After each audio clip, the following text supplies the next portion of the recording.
No Alerj Debate de hoje estamos falando sobre os desafios do jovem de se inserir no mercado de trabalho.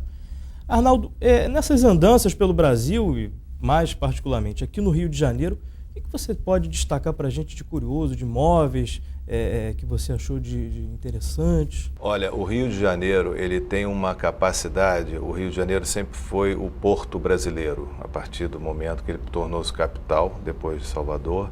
Então você veja bem, nós temos no Rio, chamado imperialmente fluminense do século XIX, nas nossas fazendas do café, é o correspondente ao Vale do Loire francês.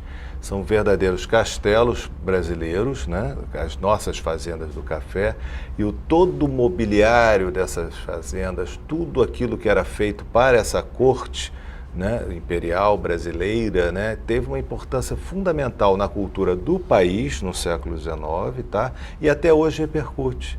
Então, o Rio de Janeiro, certamente eu acho o Rio de Janeiro um polo cultural brasileiro dos mais expressivos.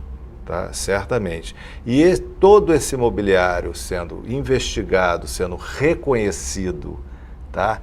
E restaurado, todos nós só temos a ganhar. Sejam os nossos museus, que vão receber mais pessoas, pois terão mais histórias para contar, entendeu? E o público aumenta e por aí vai. As nossas igrejas também são importantíssimas. O mobiliário do próprio Convento Santo Antônio, que nós já falamos, do Mosteiro de São Bento e tantas outras mais. Entende? É um mobiliário de primeiríssima qualidade, feito por mestres artesãos, por entalhadores, por pessoas que trabalham com a estofaria também, com a palha, verdadeiras obras-primas. Resta dar valor. Arnaldo, enfim, e tem muito material, tem muito mobiliário aí perdido, as pessoas têm um móvel em casa e não sabem a história daquele móvel. É verdade, e gratas surpresas aguardam essas pessoas, eu vejo isso. Tem muita coisa bonita que às vezes não sabe, a pessoa recebeu de herança, não tem a mínima ideia. O contrário também acontece, pensa que é alguma coisa mais valiosa, não é. Mas de toda forma, cada família certamente vai ter aquela peça que foi do avô, da avó, e que é transmitida, né, em gerações e gerações, assim como os valores, né, são transmitidos também, né? E essas peças dão muita alegria quando a pessoa, que bacana, eu pensei que fosse tão importante assim o meu móvel, então tá bom, vamos restaurá-lo, vamos conservá-lo para mais uma geração, para mais outra e mais outra. Uma pessoa que tem um móvel em casa e tem essa dúvida, olha, eu acho que esse móvel pode ter algum interesse histórico, enfim, a maneira como é que ela deve fazer? Ela deve consultar um expert. Ela deve consultar um expert, uma casa de leilões, seja lá o que for, alguém especializado na matéria que vai dar até um certificado para ela, da autenticidade daquele móvel, da época daquele móvel, e certamente vai indicar também um caminho para melhorar o estado de conservação do móvel. Agora, falando do papel da empresa, vale a pena para a empresa investir em projetos como esse? E o que ela ganha com isso? A empresa ganha credibilidade, a empresa ganha lastro, a empresa ganha história, entende? Eu acho que qualquer empresa, qualquer empresário que busca agregar valores à sua empresa, ele tem interesse num projeto desse, que fala de história, que fala de memória, né? Então eu não tenho dúvida do sucesso desse projeto, entende? Estaremos agora repetindo. E, enfim, eu tenho certeza. Do ponto de vista do patrimônio histórico, é um processo fundamental, eu acho. Deputado, normalmente numa entrevista de emprego tem aquela pergunta, né? Aquela famosa pergunta, você tem experiência? E aí você tem que fazer aquela contrabalançar. O jovem não tem muita experiência, mas ao mesmo tempo tem que se inserir no mercado de trabalho. Aí fica aquele dilema. Num cenário de crise, a tendência é isso piorar, né? Como é que pode ser driblado esse desafio do jovem de se inserir no mercado? Abrindo o leque de oportunidades. Eu acho que essa é uma questão recorrente.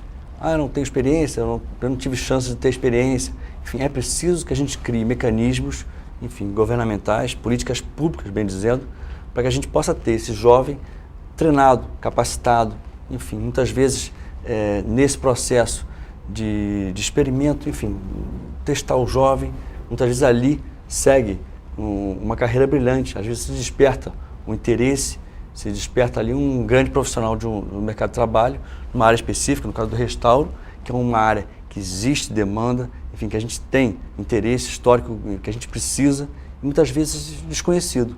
Então é preciso abrir o leque para que o jovem possa optar, enfim, testar cada uma das hipóteses à sua frente. E, Arnaldo, qual é a melhor maneira de profissionalizar o jovem para entrar no mercado de trabalho? O João estava aqui falando, eu estava pensando, o empresário competente é aquele que educa. Ele não quer pronto. Ele recebe a mão de obra ali, ele vê um potencial e ele educa. E ele, em pouco tempo, ele forma mais ainda aquele jovem, né? Que ele quer que siga adiante na empresa dele, entendeu? Então, eu acho que essa área da educação dentro de uma empresa é importantíssima.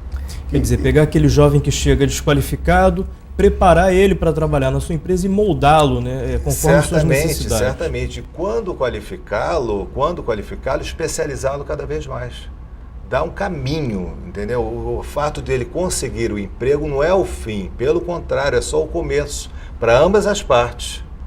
Porque a empresa tende a ganhar muito mais com alguém desenvolvido e não uma pessoa parada, estagnada. E é muito comum a gente ter empresários reclamando, poxa, não consigo mão de obra qualificada, treinada para essa atividade, com esse perfil. Muitas vezes, enfim, ele pega uma pessoa, uma indicação, enfim, absorve, e aí dentro da sua empresa é que faz o treinamento. Enfim, e no mercado, enfim, quantas profissões, quantas e quantas empresas, micro, pequena, média empresas, precisam de um profissional, enfim. E a primeira questão é confiança. Tenha confiança, a partir da confiança, treina internamente. Por que não estimular, enfim, o treinamento através do governo, do setor privado? É preciso que a gente tenha um esforço grande. O poder público tem que... Se por um lado o jovem tem dificuldade do primeiro emprego, o empresariado também tem dificuldade de ter gente qualificada. Então aí está o papel do Estado, de entrar nesse meio e fazer essa interlocução. Arnaldo Dannenberg, muito obrigado pela sua presença. Obrigado a vocês. Deputado João Pedro, muito obrigado. O Alerj Debate de hoje fica por aqui. Se você quiser rever este programa, pode acessar www.tvalerj.tv. Até a próxima!